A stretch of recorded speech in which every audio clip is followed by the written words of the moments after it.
নিজস্ব অর্থায়নে তৈরি করা হবে। সরকারের এমন ঘোষণার পরপরই পুরোদমে শুরু হয় পদ্মা সেতু প্রকল্পের কাজ। সংযোগ সড়ক ও অবকাঠামো উন্নয়নের কাজ শুরু হয় আরও আগেই। গেল বছর চীনা দুটি প্রতিষ্ঠানের সাথে চুক্তির পর শুরু হয় মূল সেতু ও নদী শাসনের প্রাথমিক কাজ। পুরো প্রকল্পের কাজে গিয়েছে 25 ভাগের মতো। তবে কাজে বাদ সেধেছে প্রকৃতি। প্রমত্তা পদ্মার তীব্র স্রোতের কারণে টেস্ট পাইল বসানোর কাজ এখনো শেষ হয়নি। বর্তমানে কাজের গতি খুবই কম। একটা টেরিবারিং হয়েছে 10টা, তার মধ্যে কিছু ওকে হয়েছে আর কিছু এখন ওকে হয়নি। বাস দেখা যায় যে পিছনে, এটা নামালে আরো দুটো হবে আর কি।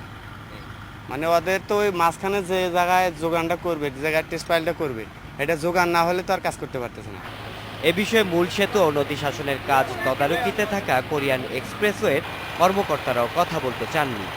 পদ্মা সেতু প্রকল্পের মূল পাইল তৈরির কাজ শুরু হচ্ছে না অক্টোবরে। 10টি টেস্ট পাইল হবার কথা থাকলেও প্রমত্তা পদ্মার স্রোতের কারণে এখন পর্যন্ত শেষ করা গেছে মাত্র 6টি টেস্ট পাইল। বাকি টেস্ট পাইলগুলো শেষ করে মূল পাইলের কাজ ধরতে সেক্ষেত্রে লেগে যাবে 1 থেকে 1.5 মাস বেশি সময়। তবে এরই মধ্যে ইস্পাত ও কংক্রিটের যে স্থাপনাগুলো রয়েছে সেগুলো তৈরিতেই বেশি মনোযোগ দিয়েছে চীনা ঠিকাদার প্রতিষ্ঠানটি। সেতুর 40টি স্প্যানের জন্য পাইল লাগবে 275টি।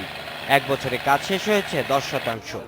সেক্ষেত্রে 2018 সালের মধ্যে পুরো কাজ শেষ করা নিয়ে রয়েছে সংশয়।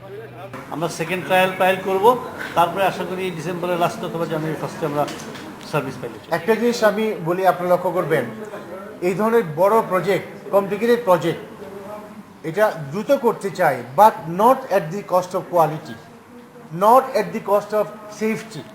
প্রকল্প কর্মকর্তারা জানিয়েছেন টেস্ট পাইলের স্থায়িত্ব ও ভার বহনের ক্ষমতা পর্যবেক্ষণের পরই শুরু হবে মূল পাইল বসানোর কাজ।